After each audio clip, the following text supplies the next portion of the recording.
Christ Triumphant, a devotional of Ellen G. White, August 6. Jesus presented truth by using familiar objects. Matthew 13 verse 34. All these things spake Jesus unto the multitude in parables. The great teacher proclaimed the truth to humanity, many of whom could not be educated in the schools of the rabbis, neither in Greek philosophy. Jesus uttered truth in a plain, direct manner, giving vital force and impressiveness to all his utterances. The rabbis and teachers had virtually shut up the kingdom of heaven from the poor and the afflicted, and left them to perish. In his discourses, Christ did not bring many things before them at once, lest he might confuse their minds. He made every point clear and distinct. Christ was the originator of all the ancient gems of truth. Through the work of the enemy, these truths had been displaced. They had been disconnected from their true position and placed in the framework of error. Christ's work was to readjust and establish the precious gems in the framework of truth. The principles of truth that had been given by himself to bless the world had, through Satan's agency, been buried and had apparently become extinct.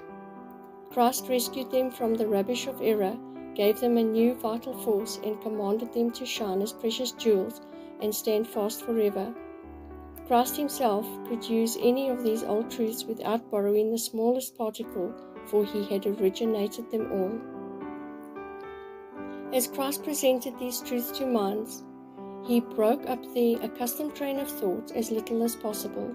He therefore aroused their minds by presenting truth through the agency of their most familiar associations. He used illustrations in his teaching that called into activity their most hallowed recollections and sympathies, that he might reach the inner temple of the soul. Identifying himself with their interests, he drew his illustrations from the great book of nature, using objects with which they were familiar: the lily of the field, the seed sown by the sower, the springing up of the seed, and the harvesting of the grain, the birds of the air. All these figures he used to present divine truth, for these would remind them of his lessons whenever they should afterward look upon them.